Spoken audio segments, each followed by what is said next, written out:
Good morning, all.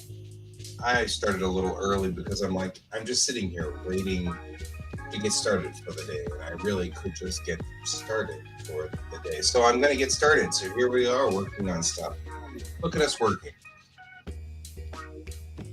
Okay, we've been working on this since yesterday. We've got kind of a thing going on here. I really feel like this guy should be a blue or green. I want to find a green offset that works. But we're going to work on black first. So we're just going to go in here. It switched brushes on me. I had a restart last night. So everything is a little wonky on things. And it doesn't know what layer I'm supposed to be on. So we're going to just do this. Have to be kind of careful with the black here because it's going to overwrite my blue line, which means that once the black is on here, I'm going to have to take the blue line and put it on multiply or back to normal at 50%, just so I can see underneath it, right? Because I need to be able to kind of get an idea of where everything is out here because we need to kind of work on this. So this, and I'm going to just make sure that we are tied up to the rest of this down here so they all touch. Make sure they touch like that.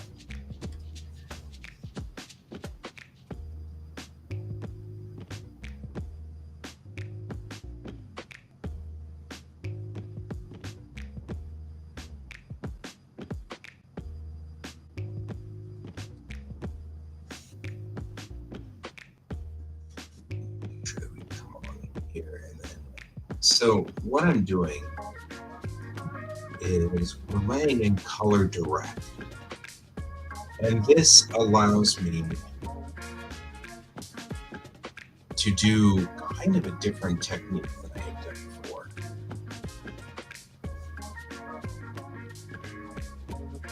Right? This technique allows for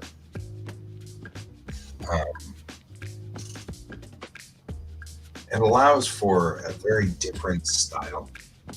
Ooh, that's a little too close. No convergent tangents, please.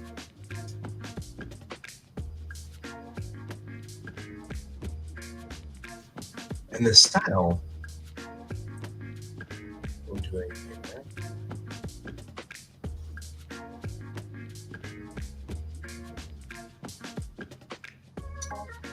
Right?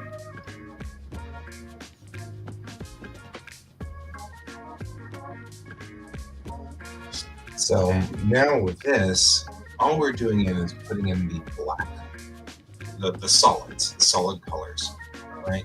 It's these solid colors that we can then put outline in or whatever. I'm working on a different concept than we've done before.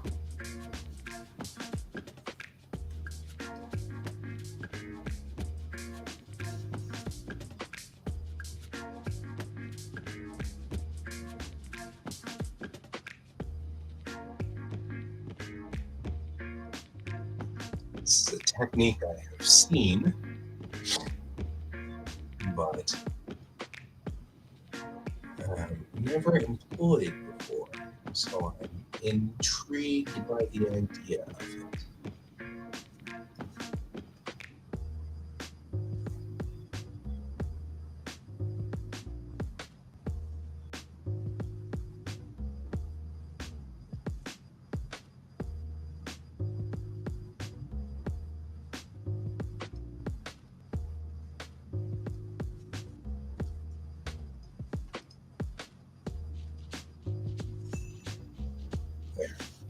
What's fascinating is when you take it away, the negative space is still there, and it still describes that thing. And I love that. That is so nice. The negative space still shows that it's there.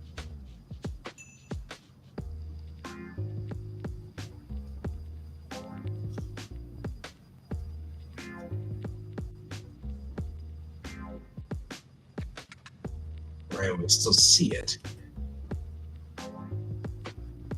The object is still here, but it's all in negative space, which I think is nifty, right? I love this.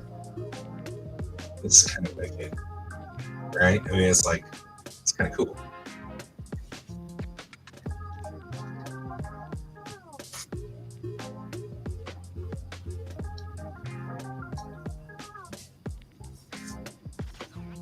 Okay, we're going to continue with the negative space. The other things that are black have the hood down here.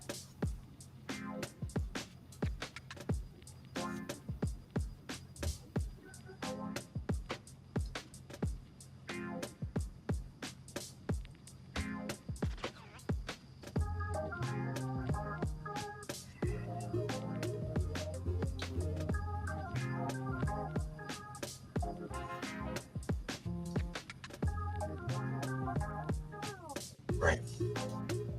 This is pretty easy. Nope. Area down here is black. Fascinating in and of itself.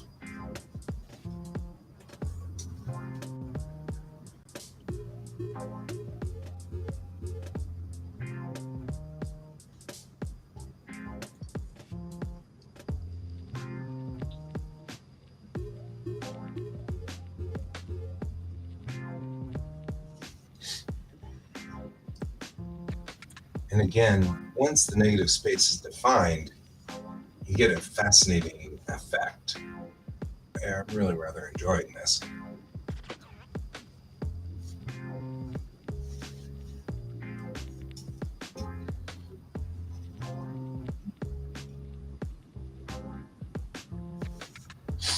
I'm going to go off script here and then we're going to talk about this. What can I do in this color code, which is the opposite of that red? Because if he is the opposite of that red,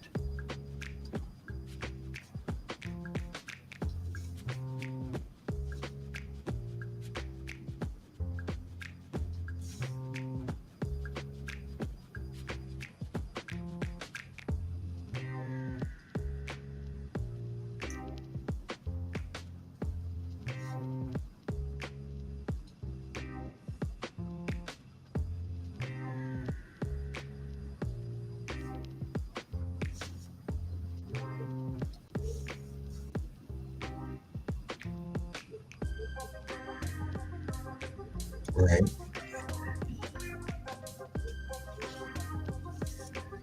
These are now opposites. So I don't know if you couldn't see what I was doing over here on the board because of my face. However, I will move me over to here temporarily. But what I was doing is over here on this, which is the color wheel. And it's even harder because, of course, my GS Davis art thing is there too, so you have to kind of get rid of that real quick. I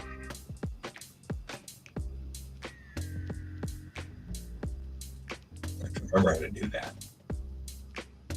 It's been a while.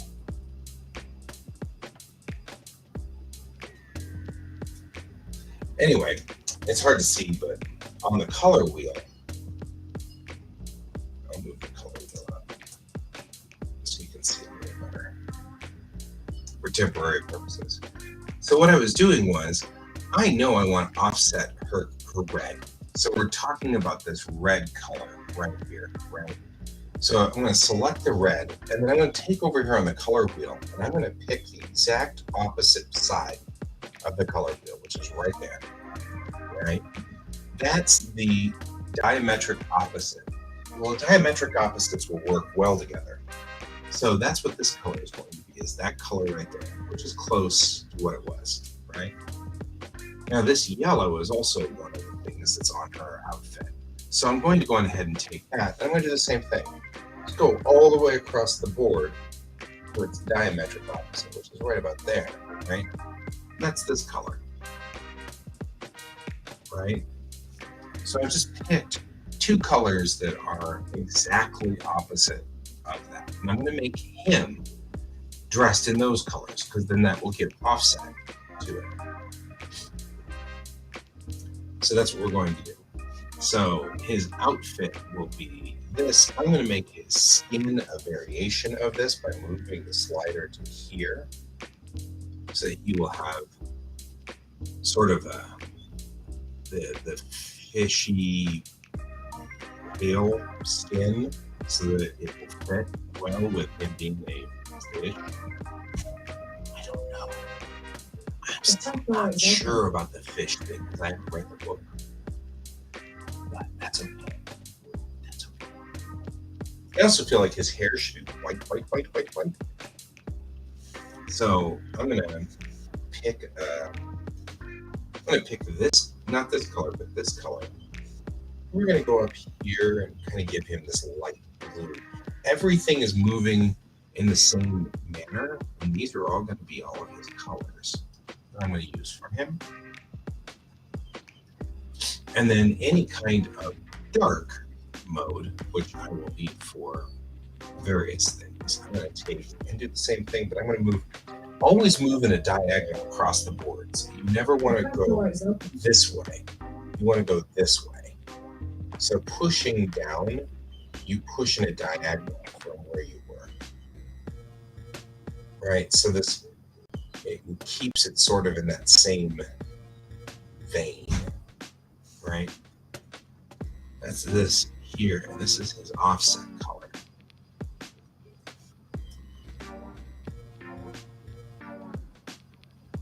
Okay, so what we're going to do is I'm going to trim out his outfit with this dark blue, and then I'm going to use this medium blue for I'm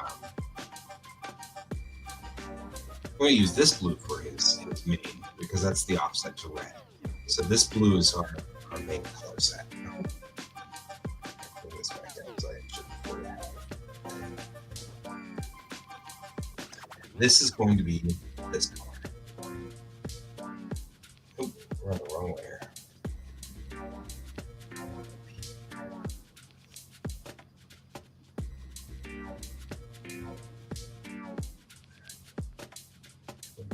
Here. I'm just going to go ahead and cut through there just to make sure that we know that these two touch.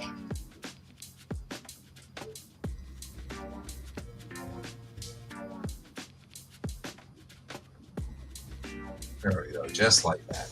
Okay.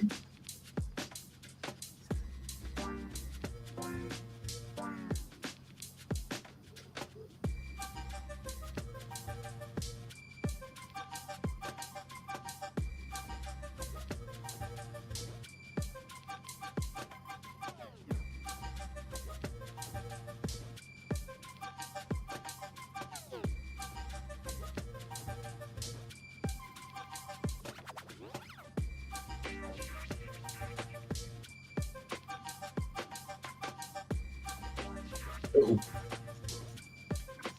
Look at this guy's face. Into his face. Into his face. This. And since the sleeves of this are going to be a different color, I'm going to need that one.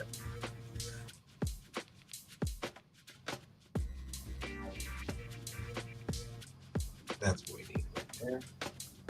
This. And then we need to seal it up.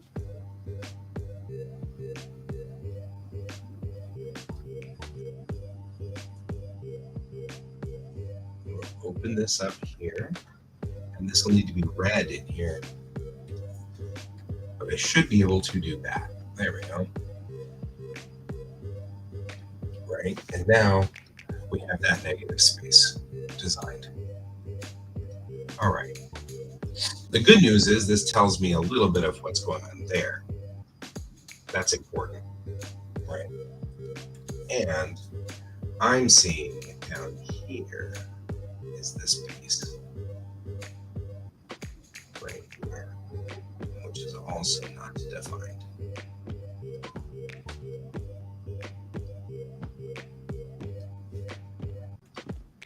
That needs to be like that.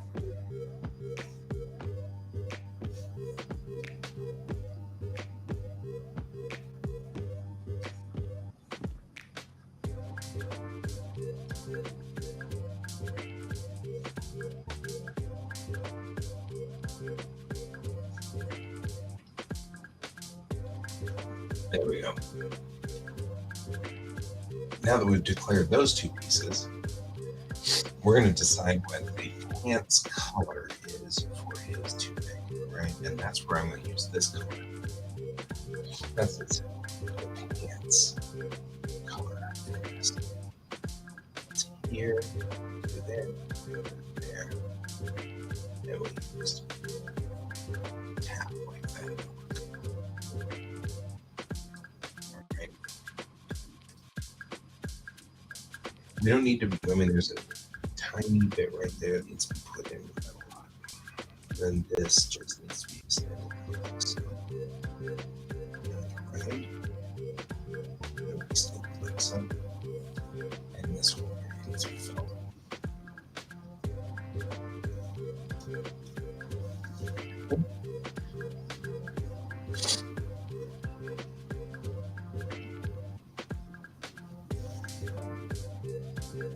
I feel like we have a little bit too much here. He's needing our work.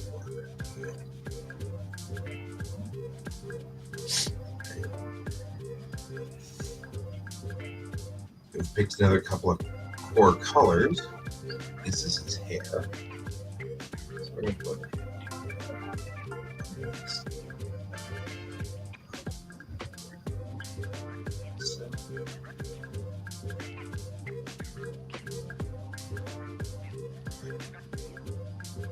that's it. This. And here's the core color for his skin, which I'm going to do something like this. Just make sure before I go like this. And his hand. Ooh. Fill that area. Nope. Inside the lines.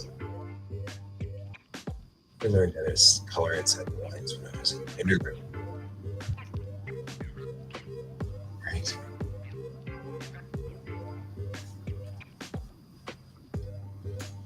Now he's turned somewhat purple because of this, which might be okay. We'll see. We haven't gotten any further, so we're not there yet. We'll get there.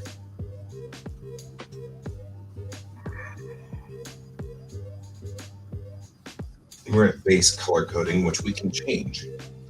That's the thing. Once the color codes are in, we can change them.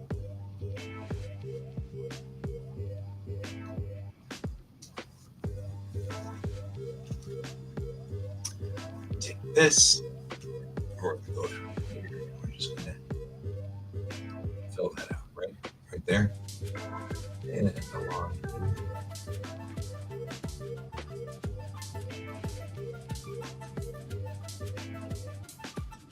That should make this an easy fill.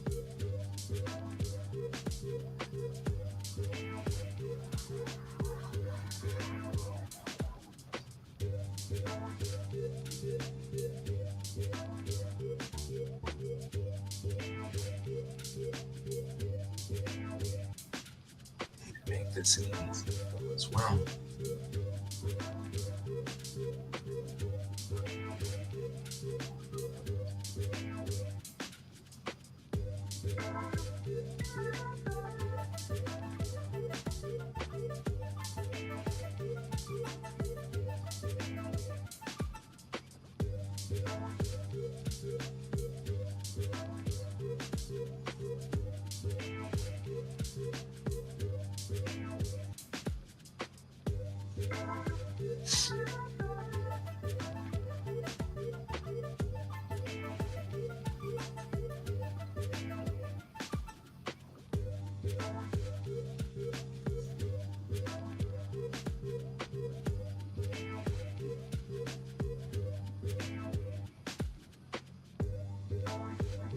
Like I said, we're just doing base colors still. So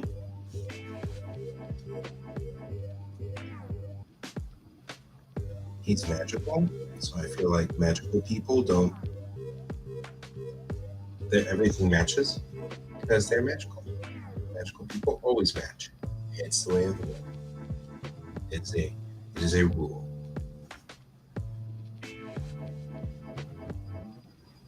You just didn't know that was the rule, but that's the rule. That's all right, Brent. I'm glad to have you here today. Magical people have to match. This is the rule for today.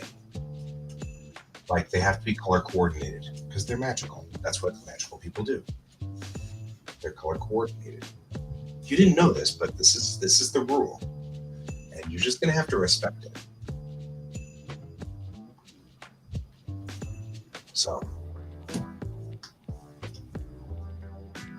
all right. So you weren't here yesterday for all of the news. So, Ron contacted me yesterday and said, help, I need help. I need a cover for a book right away. So that's what we are doing, is a book, sudden book, emergency book.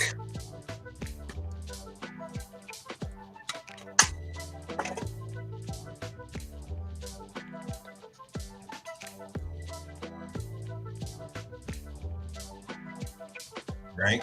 I don't know what his element is. But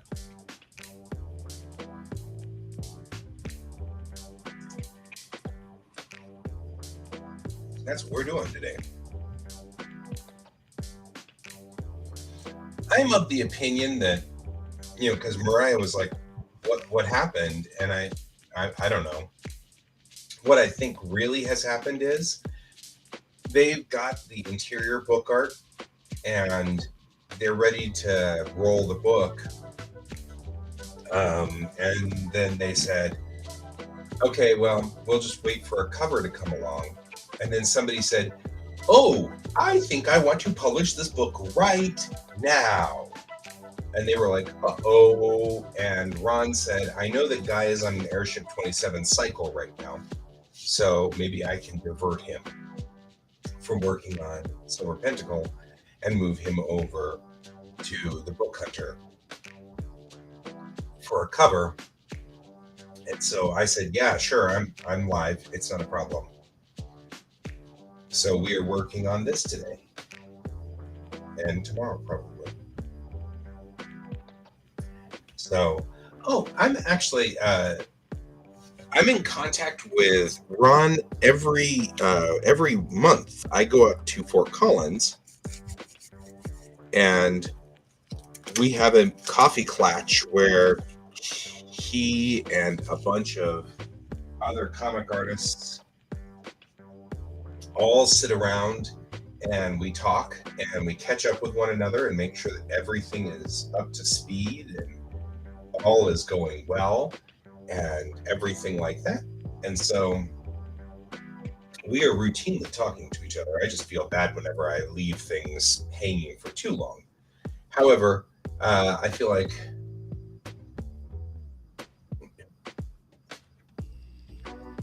per Brent, maybe I don't want to leave too long without something in the Bellatrix Rising category, but I also don't want to go too long. I would like to try to shoot to have all of Encounter or Ghosts of Moment, the episode, at the table with me in mid-November. I'd like to shoot for that. Not sure I can do that. But I'll see where Ron feels on this one. It's the 15th, so I won't see him again until October 1st. But doing this goes a long way with him. So,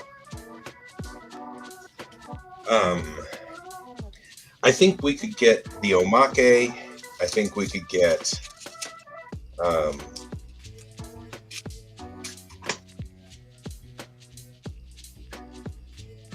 I'm sure we can get the omake done.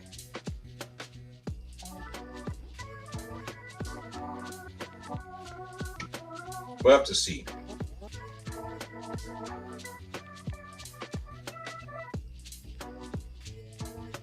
I may have to do day and night streams. We'll have to see. Okay.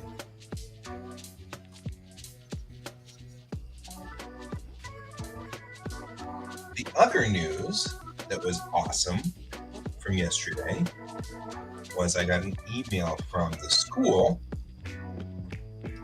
saying that they are willing, the driving school, to let me help them redo the curriculum.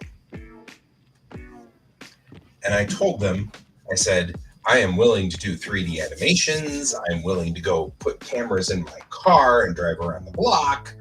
I'm willing to do all kinds of stuff. I have the equipment to do all of the above. All you need to do is say that it's okay. And so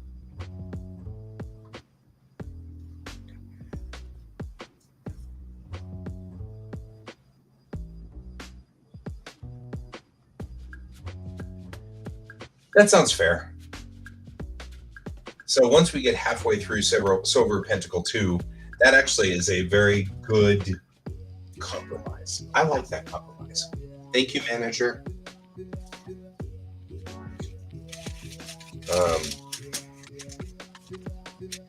That sounds like a perfectly reasonable compromise. I have Altoids over there. Boy, I love Altoids.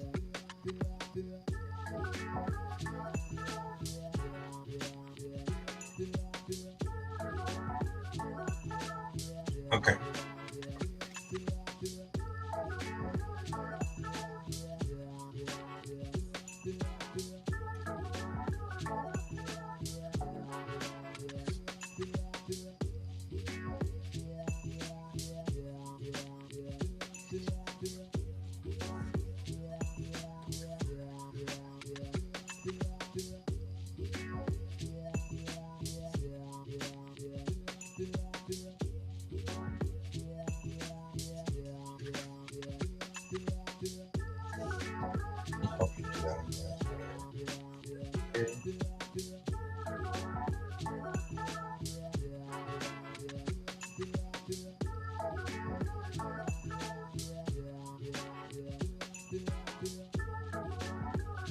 Is it Kame-Nissan? Manager?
Actually be like you're snarling her.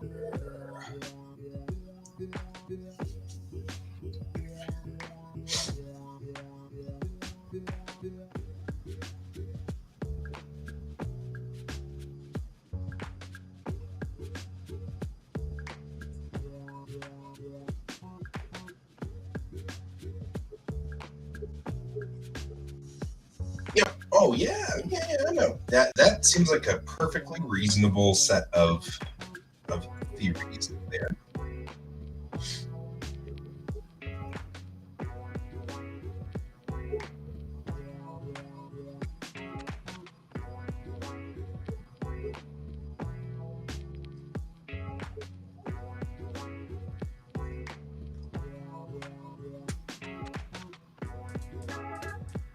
Maybe I'll use this offset glue.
Little Fu Manchu collar.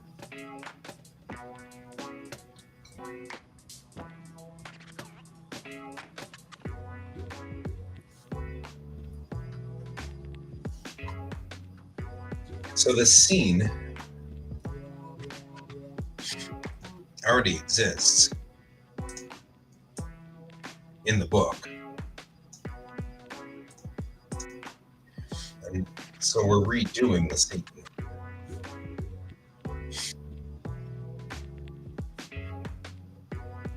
Right. But just putting it on the cover. So I'm redoing it, but I'm making some minor changes on it.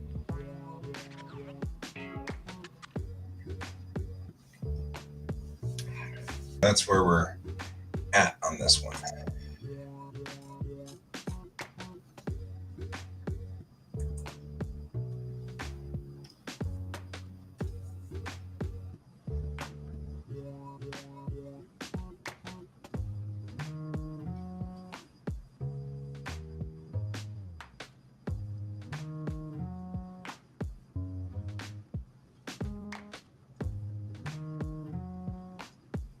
Really?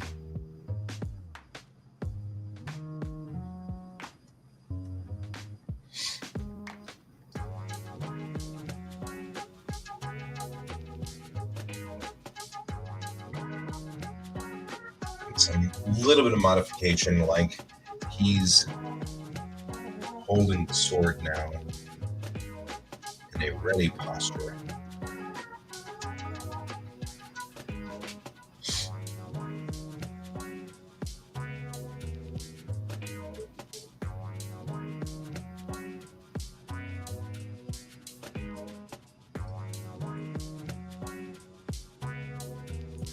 Instead of it being,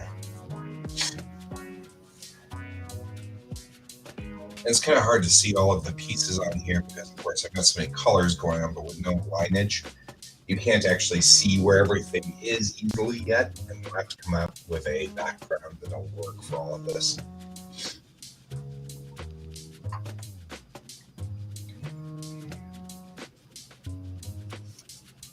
That's okay, we're not there yet.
that should make it a little more clear. Turn the blue line off. Ah, man, I'm gonna blow my nose again. I'll be right back.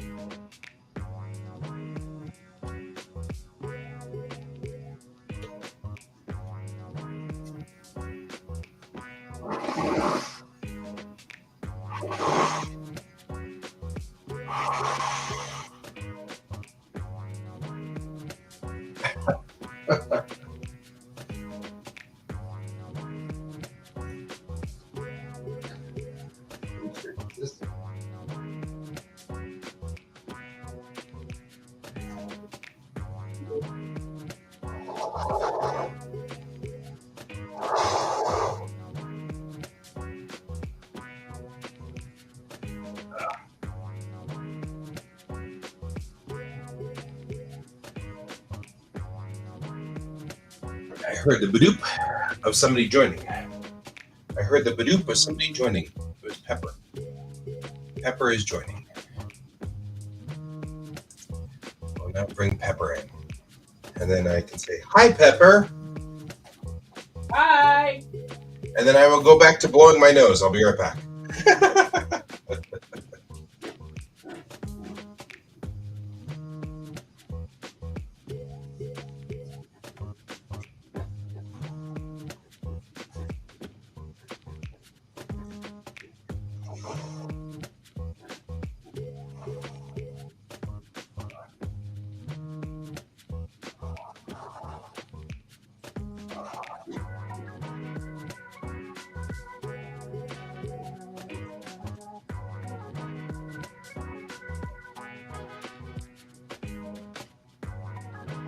I am perpetually weirded out by how cross-wired the human body is. When I blow my nose, you know how you blow one nostril at a time? Every time I blow the left nostril, my right ear pops. And every time I blow my right nostril, my left ear pops. And I'm like, that doesn't even make any sense. I don't even... Mm-hmm. I mean, like, the human body doesn't make any sense half the time. Just come to that conclusion. So, how are you this morning, Pep? I was talking to my brother, and he just called me back.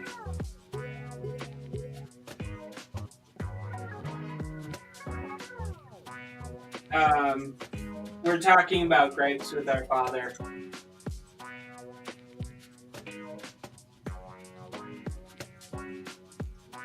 Yep. But, no, I'm trying to think of clever things to put on gravestones for this thing that I'm working on for Halloween. So you're saying that you have some grave work to do?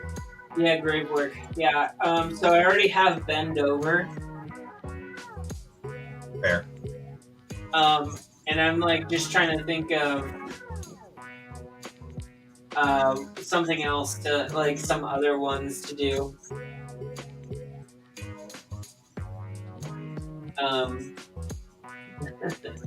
Yes, Brent. I'm drawing on this because I need to. Like, it's a big canvas. I cleaned my office, by the way. I need to do that bad. So the floor is all picked up. I just need to now clean the desks because I just realized I need to get a new desk for my for everything. For your gestures wildly. Yeah. I also need to get a new desk for my art desk. My art desk is now permanently bent. It won't lay flat anymore. That sounds like a thing. Yeah. Basically, I dropped something heavy on the front of it, and it bent it going downwards in the front. It's also, I want to say, about 6 years old. Yeah. So it's about time that I get a new one. there comes a point of atrophy. Yep. So, any clever tombstone markings that you have heard? Let's see. There's always Tom B. Stone.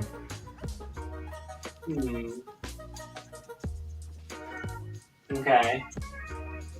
That one's one I can think of off the top of my head. I'll think of more, but I need time because I'm not in the mode of thinking about tombstones, and so I'll think of it as my brain slowly switches over into the thought process. Brent may come up with things too. Yes. I was hoping for that. Shitimba drawers? Yeah. Okay, well that will be for this guy. That's for sure.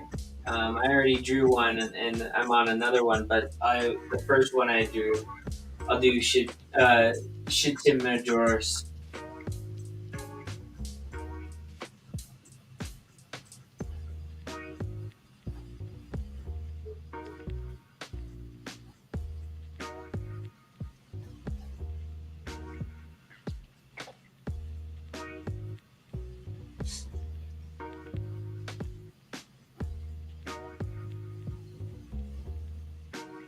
I feel like this poor guy probably ought to be in my blue, but that's all right. Huh? This guy's like a fish dude. I'm like totally right now in your domain of drawing. And it's like, okay, but I don't know what I'm doing. What do you mean my domain? Because I'm drawing like a fish person. And that's something more aligned to your style of drawing. As in more aligned to your aesthetic? Genre. That's what I'm looking for. Genre. That's more your genre. Okay. Fair. You do cryptids and things like that, which not a complaint, just I feel like a fish out of water. Ha ha ha. It's a fun joke. All right. I am Ryson. You are next. Wesley Soul. He's got some good ones. We'll be back. Okay, see, you should have asked him in the first place. He's far better at this than I am. All of those are really good. Yeah.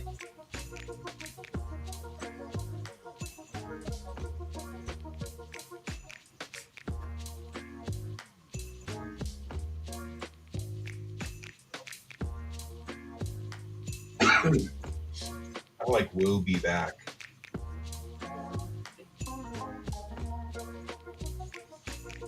That one's good.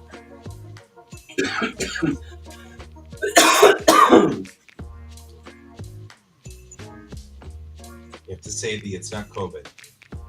It's not COVID. Every There's time so I much pop smoke out, up here. it's not COVID. Yeah. There's a couple of researchers that just recently did a thing where they discovered that there are two specific proteins that just absolutely obliterate COVID. Just kills it right there. Mm-hmm. No chance. And some people have that, and that's why people have been getting COVID and not showing symptoms. And because if you've got those two proteins, then you catch it, but it gets killed so quickly. And so the prevailing thought here is if they can figure out a way to synthesize that protein, and then give it to us in a shot, one shot sort of thing, then there will be no more need for boosters or anything like that anymore, because we'll all just have that protein and COVID will just die. But I've been theorizing, because there have been a number of really close calls that I have been with, and I keep testing negative. I'm theorizing that maybe I have those proteins.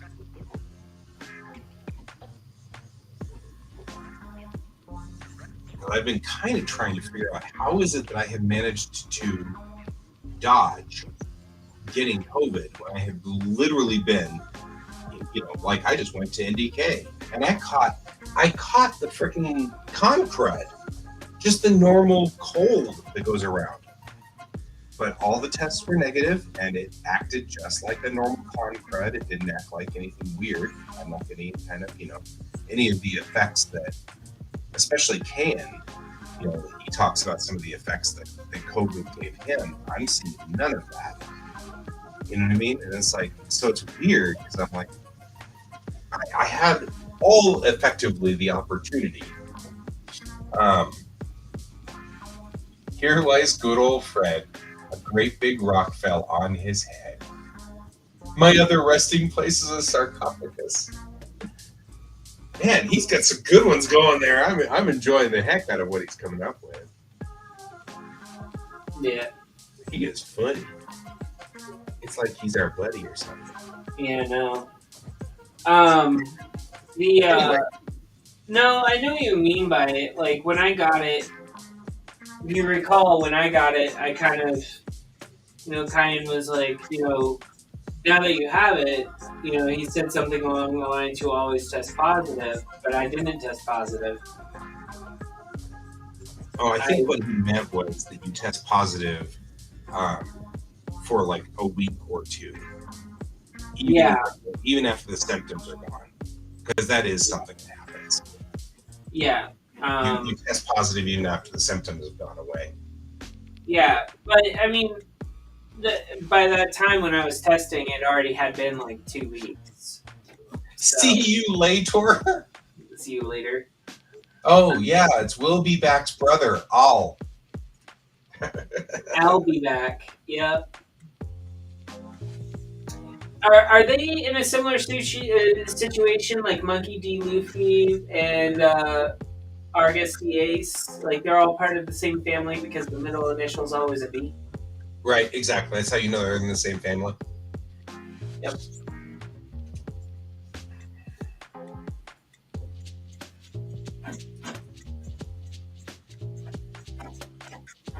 Which I found something interesting out about Monkey D. Luffy in One Piece. Apparently, Goldie Roger, the one that was like the ultra big thing in One Piece that made the One Piece in the Grand Line, that Luffy's searching for right at the beginning, is related to Luffy. That doesn't surprise me. I was like, okay, so I guess it's a family thing. I mean, I would say that I'm surprised, but I'm not. Yeah. Well, it's an anime, so... I was going to say, that's kind of a classic anime trope, is that the bad guy is related to the good guy in some way, or the MacGuffin is related in some way. That's kind of classic anime right there.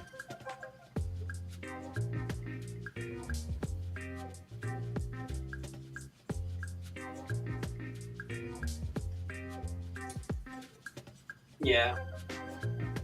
Also, Brent, I already have a coffin that says Anita Coffin. Yeah. For my front yard, I have a coffin that says Anita Coffin as the tombstone saying. I have a few of them actually. Jess T-Bones. Is he gone? It's all right. Those are still good. I mean, they're still funny. Yeah, they're all good. So you got him off of a site. Still fine. I'm not going to fault you for that. Reincarnation. Rust in Peace. Rusty Peace. Poltergeist. I like him. He was a good guy. Willie Rot, yeah. Is he gone? Yep. Willie Rot. That's good. Willie Rot's good. Yeah. Just in pieces. Well, So my I only need a few, so you've given me a lot, Brent. You've given me a lot. We're good now. We're good.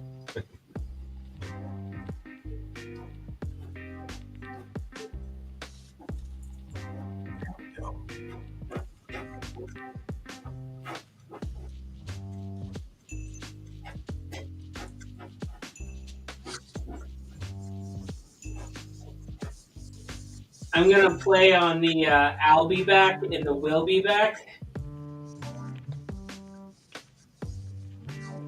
I'm just gonna do something very, very inappropriate for that.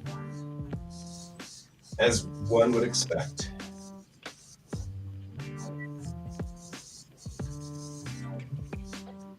So, are you working on more Airship 27? I am. So yesterday, Ron messaged me and said, I need help. I've got a book that has all the interior plates but needs a cover. He's like, will you do the cover? And I was like, yeah, sure. I'm on an Airship 27 bend right now, so I am more than happy to devote my Airship time to a cover for a different book. Mm-hmm. So that's what we're doing right now is laying in the basic lines on this. And we're going to start doing that next. So that's kind of cool. So yeah, it was a thing.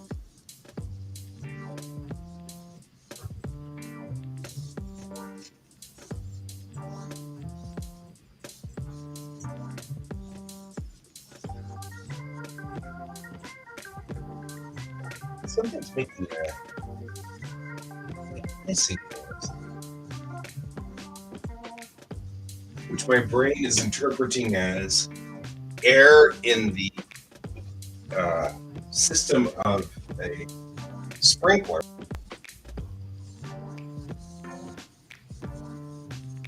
Or electricity.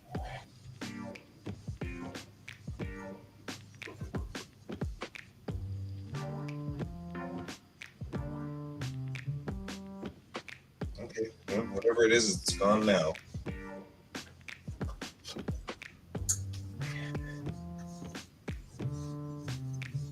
So there you go. I don't know what that was about.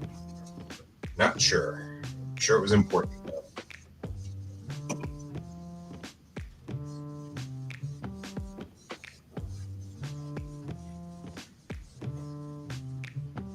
All right.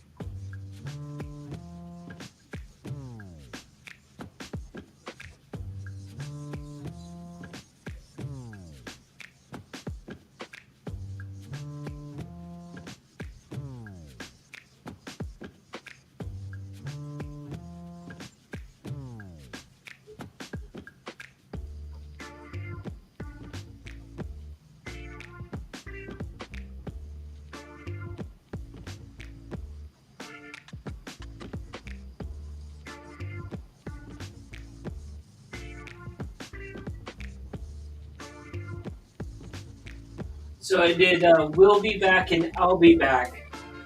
No, we are not brothers. It says it. It says no, we're not brothers. That makes it better. Oh, hey, lunch today is steak. Hate that. I usually eat the leftovers from dinner for lunch. And so we had steak a couple of nights ago, and I made extra steaks so that I have lunch steaks. But then Mariah had made, she made beef stew over the weekend. And so I was eating the beef stew, and I was like, oh, I want any more beef stew. I want steak. But then I was like, but beef stew is made first, so I have to go into that order. You know, must be in that order. I'm just gonna say this right now. Why not both? right? Because I'm overweight and just need to not do that. No, guy, that's not what I mean. Don't eat both, all of it. Eat a small portion of one and eat another small portion of the stew. That would probably actually work pretty well. But make the steak a sandwich, like a half sandwich. One piece of bread, fold it in half, with the meat on it in your fixins, and a small thing of the stew. There you go. Actually, not a bad plan.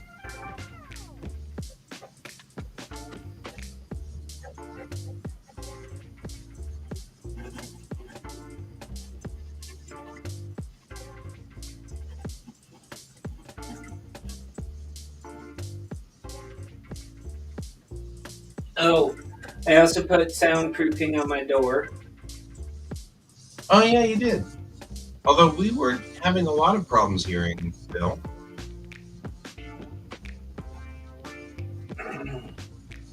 Yeah, I know. That wasn't like one of our top 10 problems.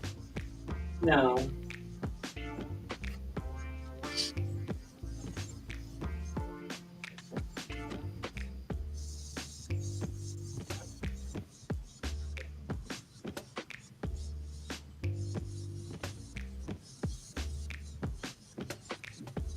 Right.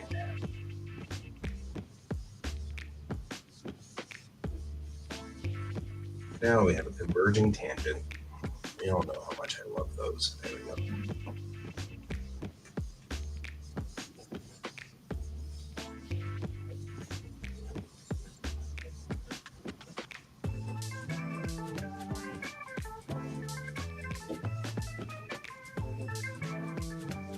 It does sound like something's out there shocking the snow or something. I think it's a weeder or something because he's been moving around. Whatever it is, like I think it's like a guy with a weed eater, Okay. and he must be hitting the sidewalk or something, like he's edging, Ah, which is what I think That's is going on. it's like a grinding sound. Yeah, I mean, really, my brain is interpreting it as electricity arcing. You know that sound of, Yeah, I know what you're talking about. Yeah. or the sound of like whenever you turn on sprinklers and it's blasting out air, and it does the. That Yeah. sound. That's what my brain keeps interpreting it as, and it's like I'm really having an issue with it because I'm like, I don't know what it is.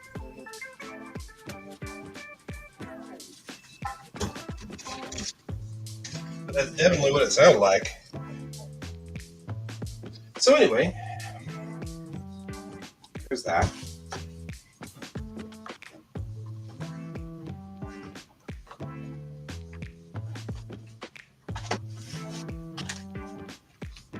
All right.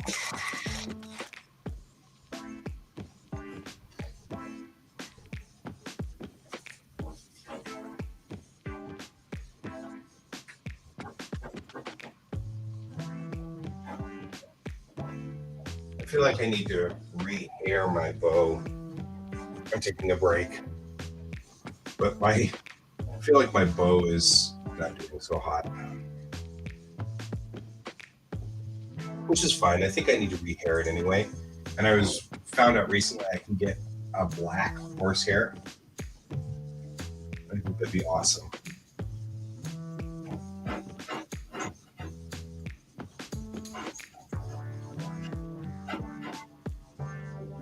Cool.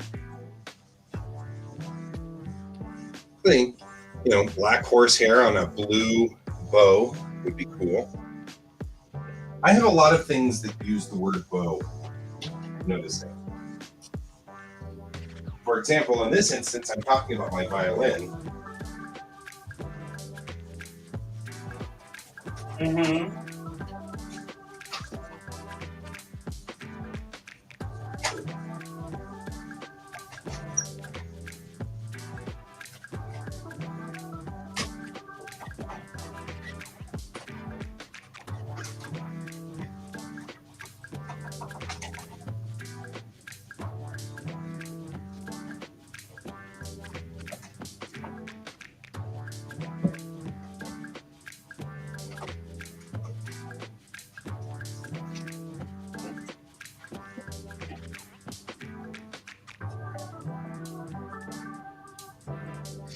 So,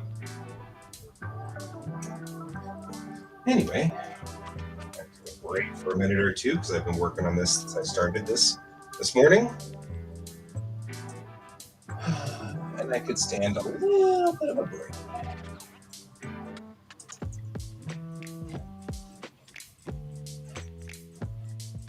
No break for you. Right. Back to the comics.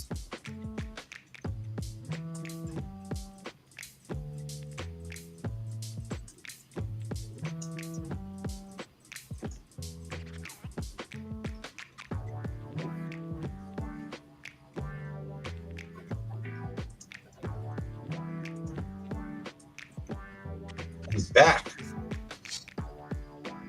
Quackers, backers. So who's the quackers and who's That's the us. cheesers? Right? That we are definitely quackers, man. But who's the cheesers? I don't know. Who brings the cheese? I want cheese. Do we call our fans the cheesers? I am definitely hungry today. Oh my god. I'm like, I'm like cheese. Oh, cheese sounds good. Oh man, what is my problem, man? I am seriously into the idea of you're the checkers. Okay, fair. Yeah.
Okay. It's my mom. It's kind of hard to see. There we go. It's my mom. She was such a cutie when she was like 5. Well, 5-year-olds, a lot of them are cute, unless they're ugly children. Right?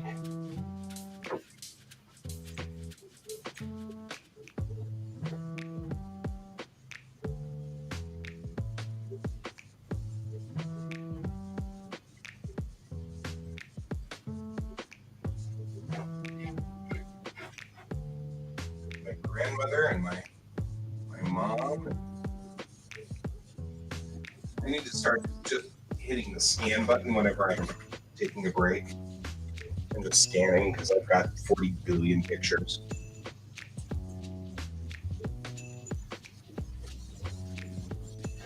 Oh, we haven't done this in a while.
Let's see what it does.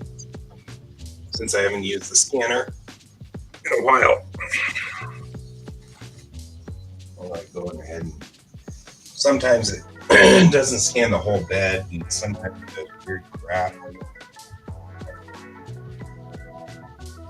I specifically got an 11 by 17 scanner so I can do all of that.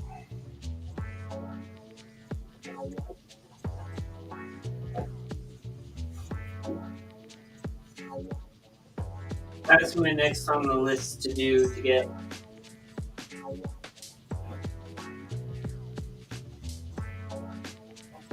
Yeah.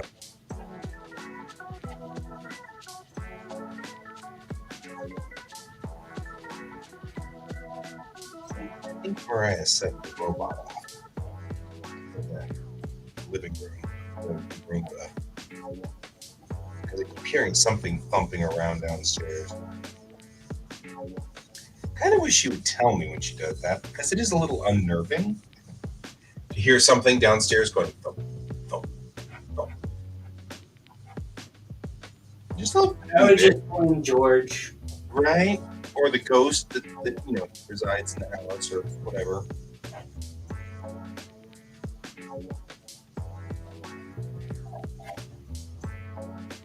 Hey, the ghost in my house decided that they were going to take down the picture above my mantle on the fireplace yesterday. So Oh, that's a thing.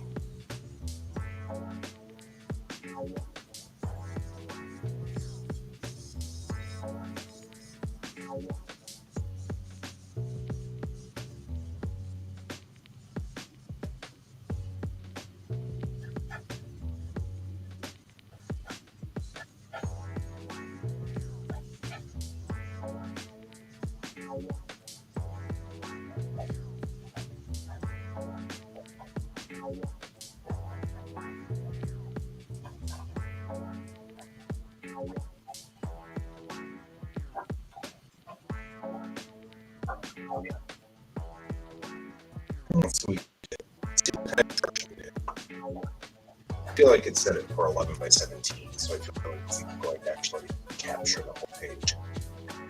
Let's see.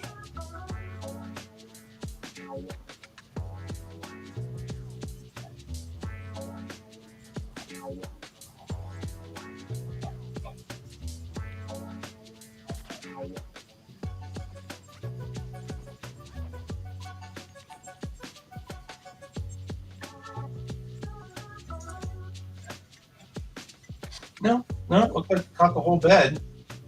Oh, that's kind of useful.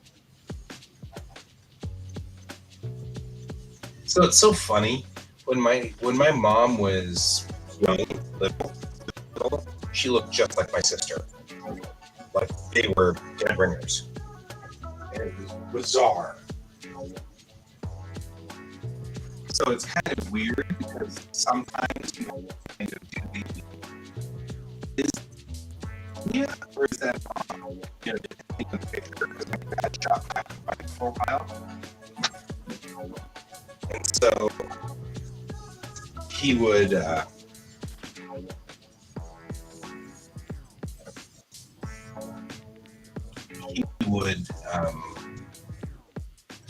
say you couldn't tell whether it was my pictures I took or my mom. Dad was I'm into weird photography phase of his life, and he was like, so I'm going to shoot in black and white film.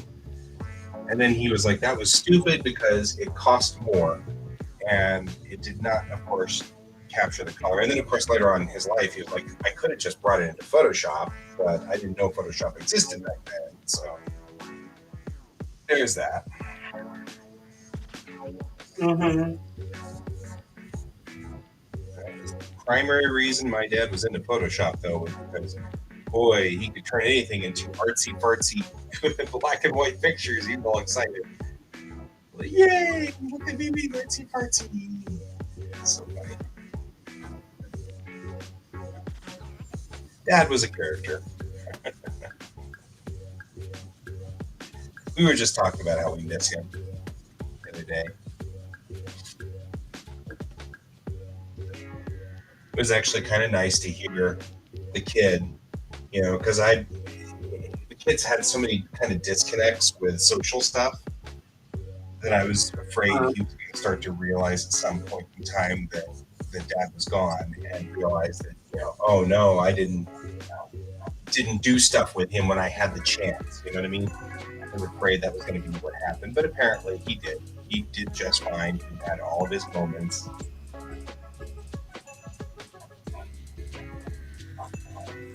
Specialized moments that were his. That's good. That's always good. Yeah, like I said, it kind of... I worried that, there would be I wish I'd spent more time, I wish I'd paid more attention sort of moment. But there wasn't. He feels fine.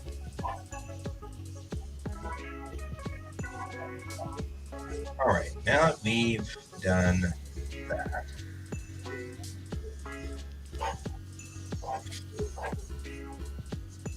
we'll save.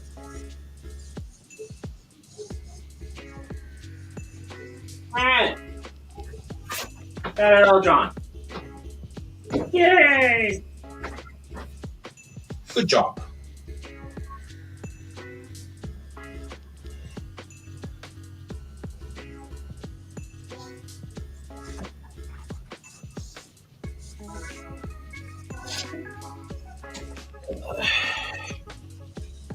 Yeah. Alright, folks. You almost got a show. Almost got a what? My pants nearly fell down. Oh. Yeah, don't do that. I'm wearing underwear, but still, I don't think YouTube would really take kindly to my pants just falling off. Yeah. Moreover, just weird, but, a thing.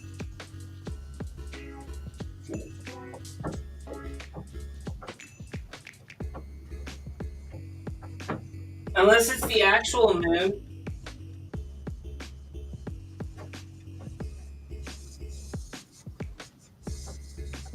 Did you just crawl under here, you little pest? Yes, you did, you pest. He's like, I love the fact that I can get underneath here and attack your foot. I mean, that's what I like to do in my life. It's a goal. I have a goal. You can't make fun of my goals. You're not my real dad. Do you know that I cannot find a decent Reaper figurine for my front yard for Halloween? Not one that even remotely looks like Mr. Moonshroud from the Halloween tree at all. I feel like you have expectations. I'm just saying. Well, no, I can get a generic one and outfit it to make him look like Mr. Moonshroud. That's not a problem. It's just I can't seem to find one large enough. I find little tiny ones perfectly fine, but I can't find a big old grand one. What's wrong with people? Why don't they want Grim Reapers on their front yard? Exactly. People are strange.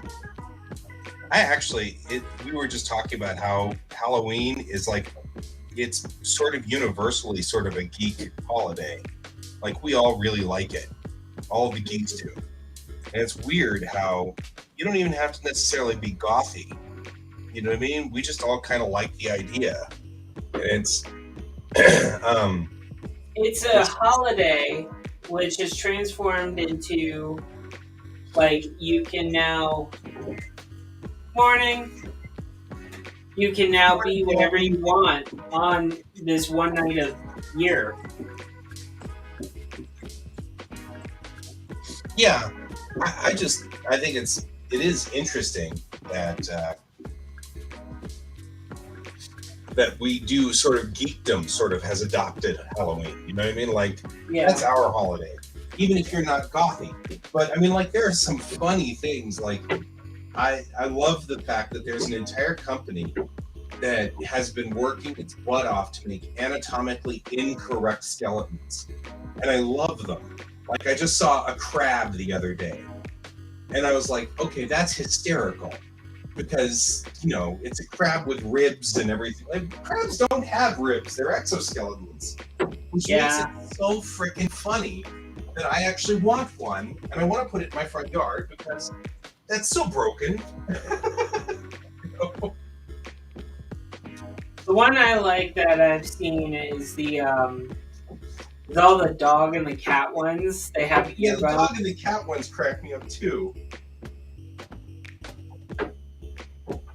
The same reason. It's like so freaking weird.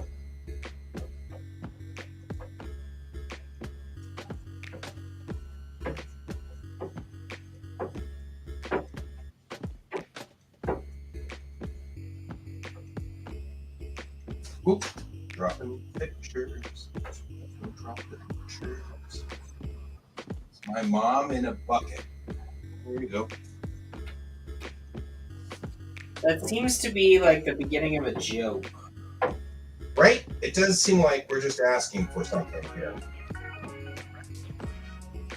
It's like my mom was dropped in a bucket because she was from Nantucket. And then she said, never mind. Hey, Greta Saber. Oh, yeah, that's what they need is a ghost skeleton. Ah, man, I want a ghost skeleton. Why do they not have a ghost skeleton? I put that in my yard. Totally put that in my yard. Well, the question would be is how would one be formed into a ghost skeleton? I don't know. How does one get a skeleton out of a crab? Crabs don't have ribs. Would it be the head and just a rib cage? It is. It was just a little like head and then like a bunch of ribs. And right, you die as a ghost. I was already a ghost, and then that's when I got killed.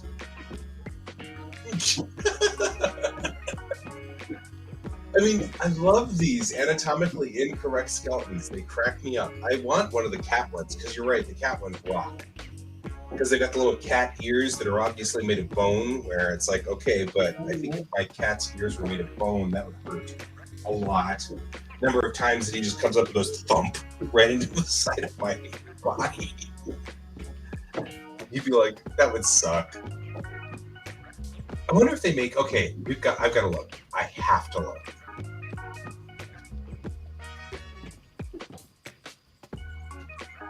Most skeleton yard decoration. I mean, because there has to be one. There's got to be a word for these anatomically incorrect things. Anatomically incorrect skeletons. I love them. They crack me up every freaking time.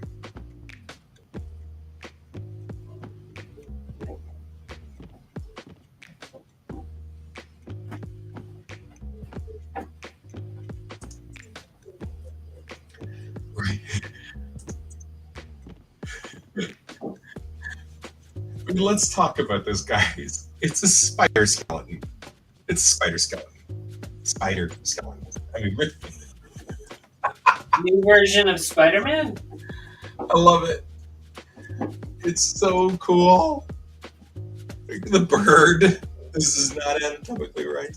The puppy is cute. Right? Like an octopus. I don't even know how to handle some of this stuff. It's like, I need all of these now. I've just decided these are like my favorite thing because they're so critically stupid and it's just so funny and I love it. And it's the bestest. So, things. I think because I've spent so much time working on anatomy that I'm like, this is just wrong and entertainment.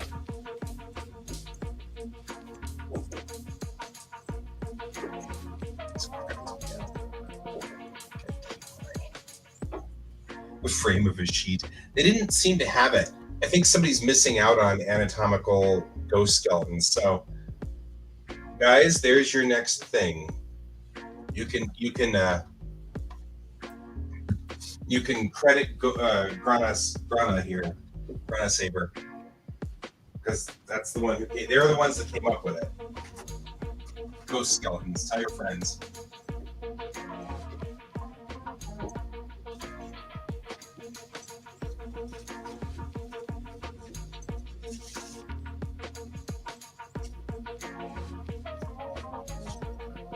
All right. Okay.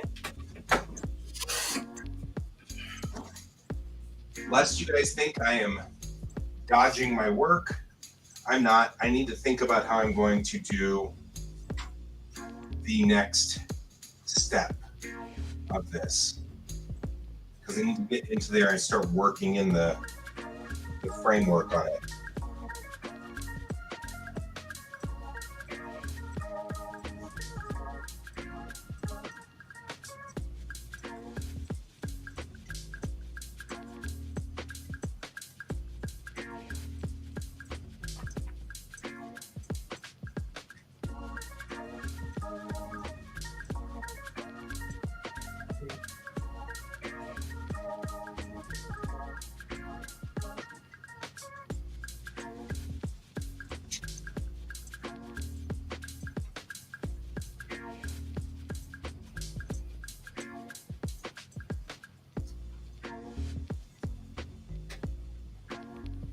Good heavens. I always make jokes that my mom was a socialite. Mm-hmm. But legitimately, there's an article in the local newspaper about my mom's 5th birthday party.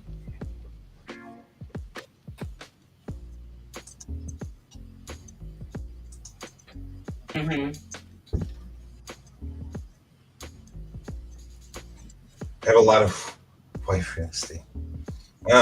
Yeah, so like I'm scanning a container of my mom's pictures from when they came from my grandparents. Mm.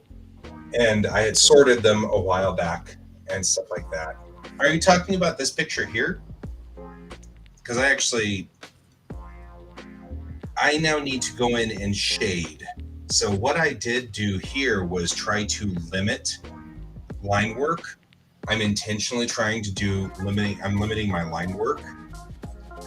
And so that it will, well, yeah, I mean, I've got a green background just kind of, because that's the one color that isn't the same as everything else.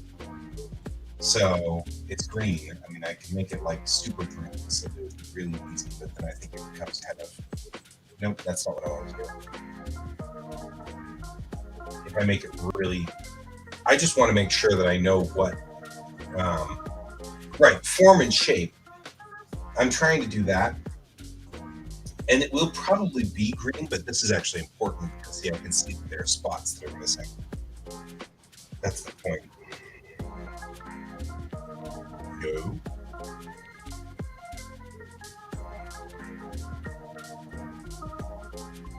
But yeah, I've got a lot of real estate going on with the white because there's no background to it yet.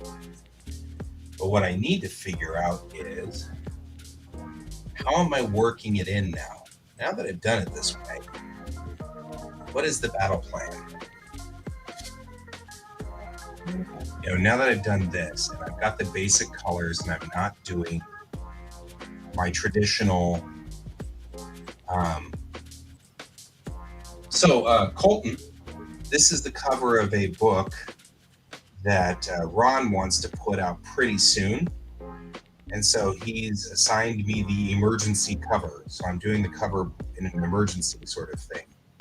He needs it relatively soon. And so Ron Fortier is a writer who worked with Image and a bunch of other people back in the day, in the 80s and the 90s. And now he's retired, semi retired, and lives up in Fort Collins. And I meet with him every so often, and he assigns me random tasks. He's doing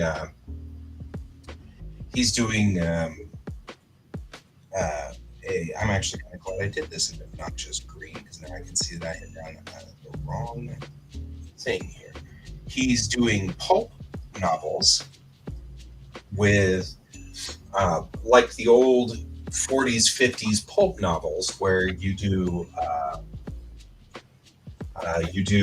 plates. So it's a novel, but inside it has plates like Nancy Drew and Hardy Boys. And so he contracts a group of us, whoever wants to get into this mess.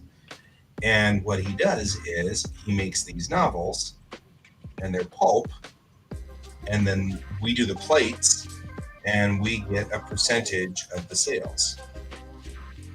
And because it's set up with sort of we get percentages, he doesn't stress about stuff very often. He doesn't stress about deadlines and things like that because we're only getting 20 cents or whatever off of these things generally every month at best. And so we don't get a lot of money off of them. So he doesn't stress about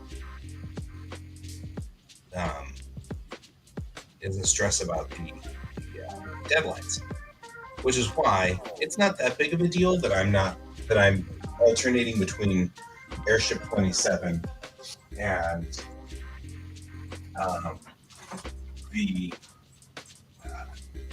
Airship 27 and my comic, because my comic will get me much more money in a short run than Airship 27 will.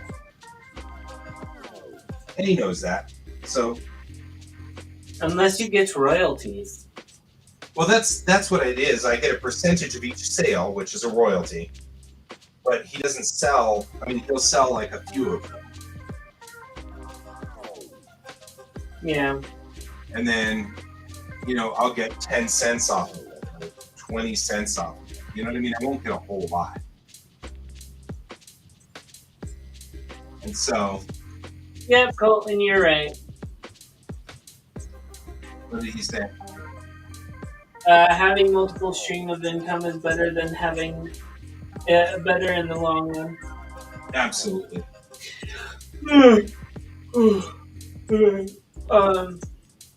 So I know I came on late, but I'm gonna have to leave now.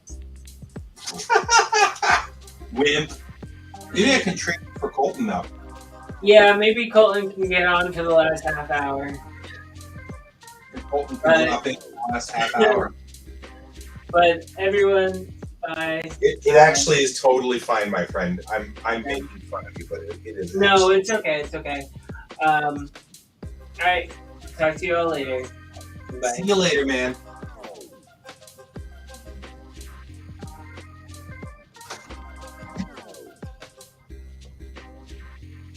Yep.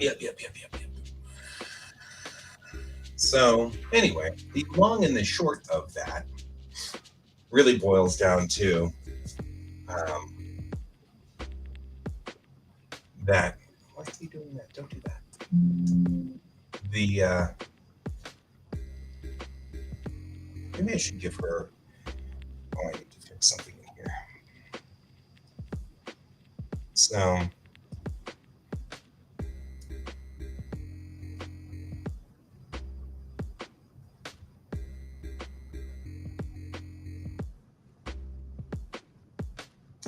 And I also, there's another thing, because my wife had asked me a little bit about this too this morning. She was like, "You're not really getting a lot of money off of Airship 27." And I said, "No, of course not." I said, "But I get a lot of exposure." And we make jokes about the whole exposure thing. And the truth really is that exposure is valuable as long as it's somebody who actually has the ability to give you good exposure. And Ron Fortier, like I said, has worked in the comics industry for many years, and he talks to people randomly, like Alex Ross and stuff like that. Yeah, Brent, if you expose yourself to me, that's it, man. I'm over this. And so that's one of the things is that, like, I know that Ron from time to time talks to highfalutin people in the industry, and he really does give me exposure. And that is a different story. And there are people, yeah, I know, but it's 30 minutes. You are joining me. Look at you. I can't see your thingy because it's not saying anything. You don't have any pictures, though. No, I'm not going to do the camera. That's fine. You can chat with me. I can do that. You can chat with me. That's fine, too. Yeah. That way I'm not talking to myself. I was like, for 30 minutes, I don't have to really do that. But, as what you were saying, though, with Ron, though, that is, like, legit exposure, not just the atypical, what everybody anticipates when they say, oh, exposure. You're not getting anything out of it. It's someone using you for their own benefit. Right.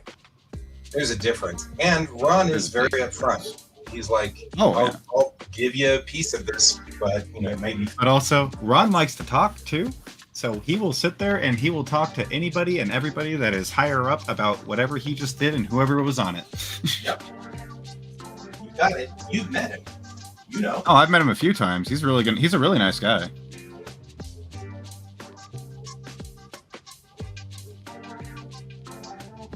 Yeah. He's a wonderful guy. He's really cool.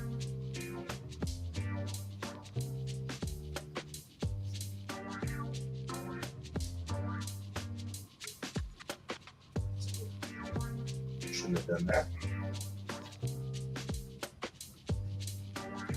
My grandmother wrote on the back of these pictures. She wrote the age. That's awesome. My mom. So I'll flip it over.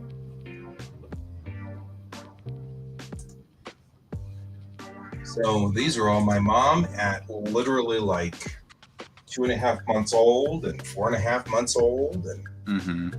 Oh, what I was gonna say though, you were talking about Airship 27 and whatnot, not making anything, yada yada yada.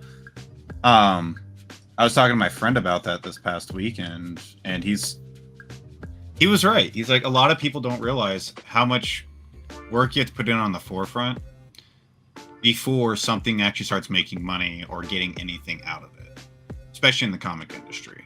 Yeah. Like, a lot of people will have to, like, write their book for over a year and publish it over a year, like 5 or 6 issues, before next thing you know, it gains enough steam before anybody's like, oh, let's do an anime adaptation. Oh, I'm actually making enough money just off this one book to, like, pay my bills, all this other stuff. Like, there's a lot of work that a lot of people don't want to do when they jump right into it. Well, and that's actually something we were talking about, UBI, Universal Basic Income. Mm-hmm. And Universal Basic Income is built for people like you and me. We're putting a lot of work right up front on a big project, and it pays nothing. And then all of a sudden, it'll make money somewhere down the road. So, actually, funny thing you say that. Germany does stuff for artists like this. They give you... you have to live in low income and everything, though. Like, you can't just have your everyday life. You have to literally live in low income. But they will give you 3 years. I think it's 3 years to make it or break it. Yeah. Pretty much. And they help you out along the way. It's a program that you can actually apply for as artists. And if you can't do anything in 3 years, they cut you off. But after that, you at least attempted it. You tried it. You learn. And then after that, if you really want to still do it, you can figure out how to do it while working a 9 to 5. Right. But I mean, that's the concept of UBI. Right. That, well, and also, I mean, who knows? But also you have to show progress too throughout the years as well. Like every year or like every 6 months, I think you have to show them, this is what I'm working on, this is what I'm trying to do. So it's not just people coming in, taking advantage for them for 3 years and then leaving, you know? Yeah. Well, and that's the problem. I think we spend so much time worried about people taking advantage that we let people die. You know what I mean? Like we literally let people just die because we don't want people to take advantage. So you know, we spend so much time concentrating on that people literally are dying because they you know, we don't have a system to protect them, because what if somebody takes advantage of that system? I mean, you know, and it's like, well, yeah, what if? But on the flip side, because that's what I was thinking about, is I have been extraordinarily fortunate. I lost my job and could not get another job, and we managed to cut everything back so that I lived very well, or we lived okay, you know, not exceptionally, acceptably on one income, and we just cut way back, and everything, which is really hard, especially since your wife's a teacher. Right, exactly. I mean, it wasn't like it was easy. It was not easy at all. And what happened is that I have been able to do stuff like this. Well, but the thing is that I've been thinking about this, like, you don't know what the value of a work is. Like, you know, one could argue that I'm not doing anything valuable, but you don't know that somebody isn't here on this stream every morning, and that's allowed them to, you know, I don't know, stay alive. You know, they were like not interested in staying alive, and then they decided to stay alive because they like the stream. I mean, you don't know what effects things have. Or something came up, yeah. Yeah, or something came up, or maybe they saw some technique I did and said, that's it, and they became valuable. Well, that, and you also have your silent watchers, your silent fans that don't say anything until next thing you notice, you're gone, and they're like, but this has been my whole life for like 5 years. Like, what do you mean? I didn't know you even existed. I didn't know you was here. Yeah. I mean, I know that, like, Brent, this is important to Brent. And I'm glad that Brent is here, by the way. I'm not trying to... Yeah, I mean, Brent gets his friend time. He gets to see you every day. I like Brent. I like having Brent around. Brent is helping me get work done. Yeah. But I mean, on the same token, it's like, you don't know what the ramifications are. And I think that the problem is that we have sort of set up a world whereby value is established by someone else. And not by yourself. You don't establish your value. Someone else establishes your value. Mm-hmm. And I've been kind of thinking about that. I was like, how does meritocracy work? We're in the supply and demand field. Right? How does a meritocracy work? So guys, 2 years of world building. Yeah, I mean, but I think I really do think that now that I'm starting to produce stories, the stories that I'm producing are going to be much richer because of the 2 years of world building. Right. Well, I was like, I just recently reconnected with one of my childhood friends again. She randomly hit me up. She's like, "Hey, it's been a while. How you been?" I'm like, "Oh, hey." We started talking, and like, she's doing a whole bunch of stuff that, her 9-year-old daughter brought it to her attention that she can actually do now, because she does geological landscapings and all that stuff with cities as her like internship job, and does all the computer programs and everything. And her daughter was like, "Mom, you know you can," and she's 9 years old, by the way. She's like, you can use these skill sets in like games and animation and all that, right? And she's like, "Holy shit, you're right." She's like, "You're right. I could literally just type in all this information and we have a landscape for whatever we're trying to shoot." And I was like, yeah, you could. And she mentioned that to me. I was like, yeah, that's a very sought after thing, actually. Having someone that's able to just come in and be like, "Hey, we're looking for some kind of landscape like this. Can you at least start something off?" They'll toss it into the algorithm, and next thing you know, they have a landscape ready to go that people can play in. Yep. For art-wise. Oh yeah, it's like, and I think that's. But part of like the that's where I problem. was gonna bring it up to you though. It's like you've been doing this for a few years now, and now you've learned a whole new skill sets and new things that you didn't realize that were a thing. They can actually be a big thing in the real world. Oh yeah. Hmm. Like the world building for 2 years, Brent. Brent. We're just saying, Brent.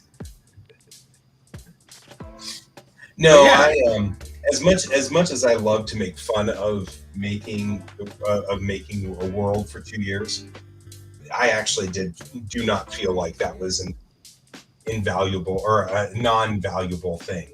I do think. Oh, same. Like I with the amount of like the stuff that you showed me after COVID and everything, and like seeing the whole 2 year mark and all that, I was like, dude, you're doing things that people just wish they could do at this time. Yeah. Like being able to sit down and like fully flesh out their worlds and actually build something that everybody can hopefully attach onto, you know? Oh yeah, yeah. I mean, and I mean, I like to make fun of it, but I don't want anybody to think that I devalue it. I guess is what I'm trying to say. I very much value that time that I spent doing that, and I think it's extremely useful. And I think even, I mean, I know Brent makes fun of it too, but on the same. Oh, Brent just makes fun of it. Yeah, Brent just did a lot of setting up and stuff and easier build. Yeah, I mean, like, guy did a lot of legwork to get to that point, but I mean, he had the time to be able to do it. Was able to do a lot of that stuff, right? But also, he was also fine tuning it as well. While he wasn't just doing it as like a lot of people. When they get into that stage of doing this like quicks, super quick, just something quick that I can draw over, you know. Mm-hmm. And Guy really put in all the legwork to make sure that however long this runs, he's good. Which I have at least 12 stories. I like how we're all talking to each other in like third person now. Yeah, Brand is just toying with Guy. It is part of his about each other in third person. That's actually kind of funny. But yeah, like that's part. Like I envied you when I was like, oh, that would have been amazing if I had that opportunity, like at any time, to, like not have to worry about yeah, you still worried about like the other stuff, but you were able to like actually sit down every day and like flush it out a little bit more and a little bit more here. Mm-hmm. Yeah. Well, and it allowed me to do a thing that I'm about to do, which addresses something that I was just talking about a minute ago, which was I don't want to go too long without some post to Bellatrix Rising so that people don't lose interest. Mm-hmm. But I can't work Airship 27 and create another 32-page comic. You know what I mean? Like there's just too many pieces, too many moving parts. Mm-hmm. So, but because I've made all this world building, I have come up with a new idea, which I will implement, which is news briefs. I'm going to have these news briefs.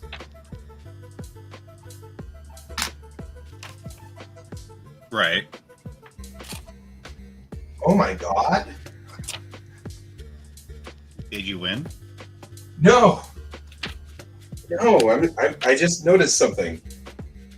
This is a picture of my mom in the snow in 1949. Oh, wow. Right? In Texas, because it snowed. And so It's a funny thing. That's my grandmother in the back. That's awesome. Is it my grandmother? Oh, no, it's not. But she says Mike and Donna, and I think that's my dad next to my mom. And they're 3 and 6. My dad and mom at 3 years old and 6 years old. I knew that there was another picture of the two of them together, but they were older. I didn't realize that they knew each other at 3. Freaking 3 years old. My mom and dad knew each other since they were literally too young to not know each other. You know? Mm-hmm.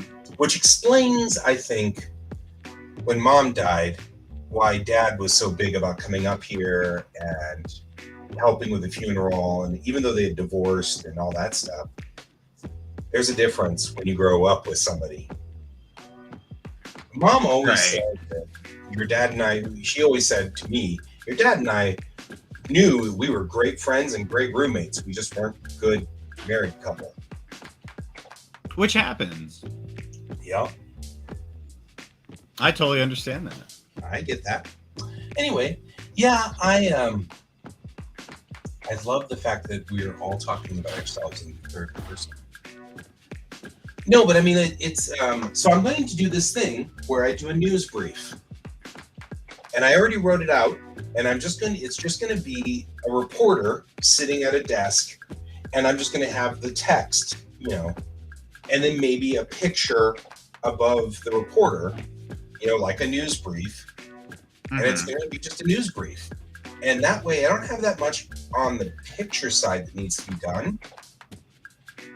But one of the things that I thought was kind of cool was that it gives, since I made such a huge world, I can now talk about bits and pieces of the rest of this world that's building into the big story arc.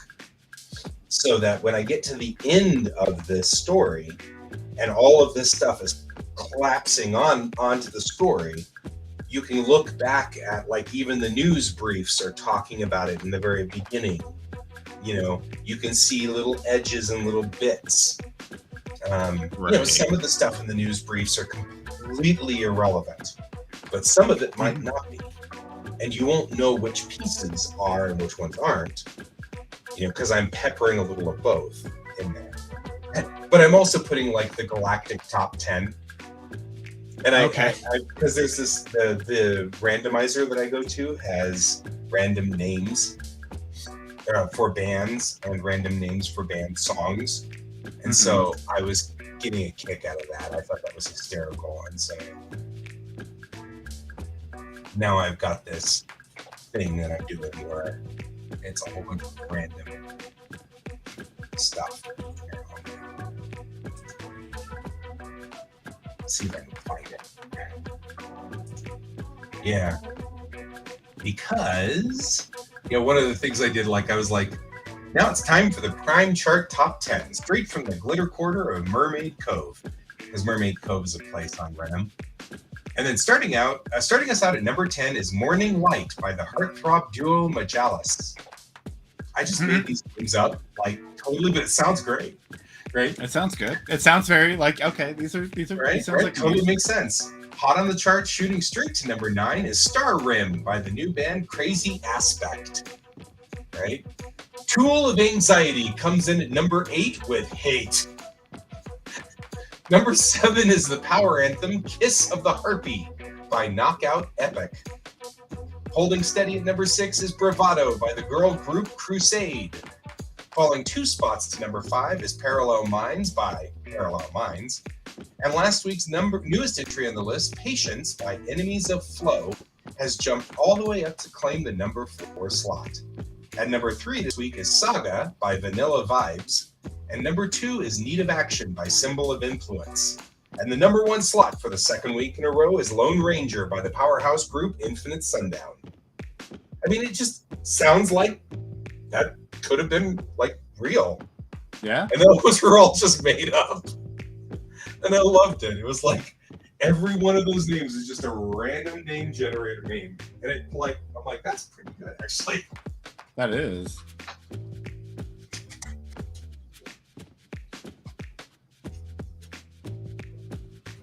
It cracks me up so much.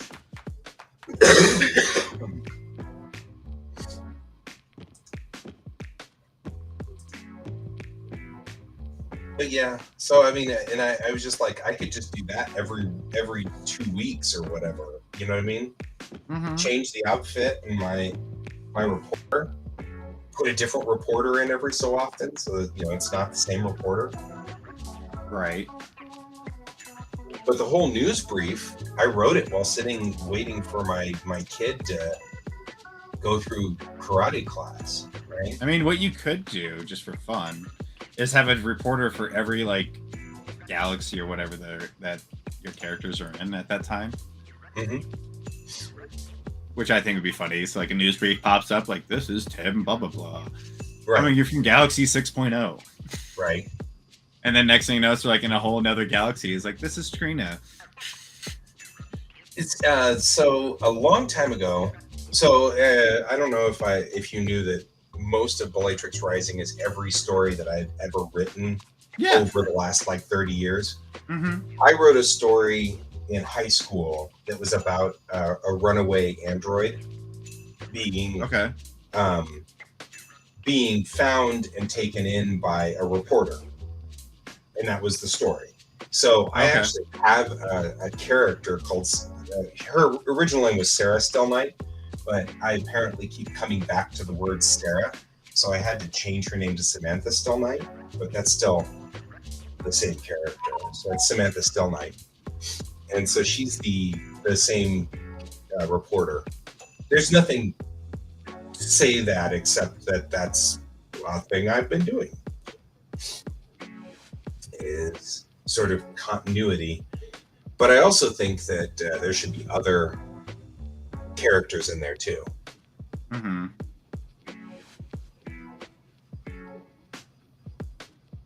Sounds like a fun one. Yeah, it's weird that I don't think that. I feel like it's. You are still hearing me, but I feel like you might be on my ground monitor. 'Cause I don't see anything coming in from the. Yeah, I don't see anything coming in on the mixer. Do I sound like I'm echoey? No, you sound great. Huh. I haven't heard you crackle or robot at all today. It just says that the mixer's not saying anything. There's nothing coming from the mixer. Everything's going through. Weird.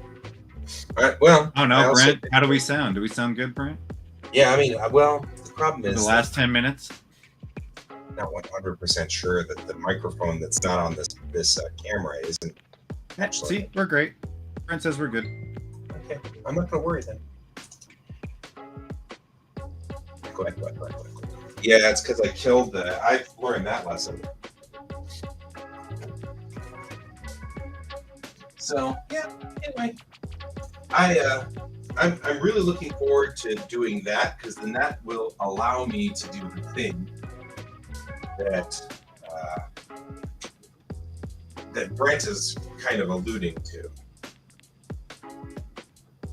and that is The echo. no. Brent wants me to continue working on Airship 27 after Blue Lining, Uh-huh. and I was saying, okay, but I do want to clear the clear. I want to try to see if I can't get something else going on this on this before people forget that I wrote a comic, you know. Mm-hmm. And that'll be good because I can put this news brief out, and then that'll remind people that there's still Bellatrix Rising. You know? Right. And it forwards the narrative of the comic, and the world continues on. And there's stuff going on that's part of the narrative, but not part of my story. So, like, there's been this entire thing going on about the king of the beehive. Yeah. And there was an entire thing I did at one point in time about him taking over the throne from the previous princess because there was a democratic election to elect his family in and stuff like that. And it's kind of a interesting thing. And all I was really doing was just exploring democratic monarchies, because we had talked at one point in time on the stream here about democratic monarchies. And I thought it'd be interesting to have a democratic monarchy. And so Beehive is a democratic monarchy. Well, then I wrote this little like blurb about one family being elected in over another family because the other family got kind of a vote of no confidence. And I thought that was fascinating. So, you know, I'm continuing the thread, right? So in this news brief now, you see what that new king has done in Beehive to do something else. Well, that has nothing to do with the grand story. It has nothing to do with the big arc. It has nothing to do with my big story, but it is a piece of the universe just continuing on. The Beehive is a cluster of stars that's really close to Betelgeuse, and since Betelgeuse blew up, the line of explosion is encroaching on Betelgeuse or on the Beehive. So some of the lower stars are going to have to start evacuating soon. And the vote of no confidence came because they felt like the princess, the queen at the time, was not actually doing her job. She wasn't evacuating people fast enough. So this other family came in on a platform of, we'll start evacuating people out of those areas and stuff like that. So it's the article that they bring up in this news brief is just simply a furthering of that story. But it has nothing to do with the main story. That's a way just to continue a certain story without there's just pieces having to write like 10 books just to like derail your whole concept, your whole comic just for that reason. Right. Just keep writing all these sub-stories. I'm not gonna lie, that is one thing that I do get annoyed with like a lot of comics that I read nowadays, is that they'll introduce one character and then they completely derail for a while just to like get the backstory for this person. I'm like, is this really that needed? Right. Because then like sometimes that story that they're trying to like tell right there and then doesn't come up for like another 20 issues. I'm like, I really didn't need to know all that stuff up to this point. Right, but I also have another problem that I have always had, which is with stories, which is the Enterprise is the only ship that everything ever happens to. Yeah. You know what I mean? Like, it's always in the right place at the right time. It's for always the an Enterprise. earth-shattering, dramatic, blah, blah, blah. Yeah, those are the ones that always make me wonder, is like, is there nothing else going on in the universe? Right. So to address that, there's all kinds of other stuff going on. So all these little news briefs, which give you little bits of what's going on all around the universe, but won't necessarily, and some of it will be valuable to the story, but not all of it. But mostly it's just to show you that the universe continues on. Everything continues forward. Yeah. And it's... But also like that, the big, huge epic battles and like the big, huge... has no down days. What was I gonna say? Like, are there multiple enterprises or fleet command dealing with earth-shattering things all the time? Which that makes, I like the news briefs because it definitely helps out with that. Right. It makes it feel a little less like the world. Like these are the only guys that are getting fucked over every day. Yeah, like the news brief does mention the comic, the situation that's happening in the comic, but it mentions it in a glossed over, something's happened over in moment. We don't know what's going on yet. We're sending a team over there. We'll find out at some point. We're still waiting. It looks like there was like a military ship there, so I guess helps there. I don't know. You know what I mean? Like, it's downplayed. And like your friends can be, and your fan base can be like, hey, that's us. Yeah, right, exactly. That's the story. There's the story. Which is cool.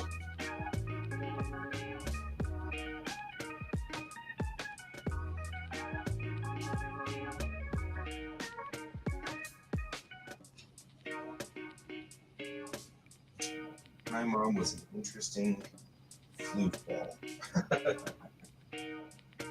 Some of these pictures are so badly water damaged, it's sad.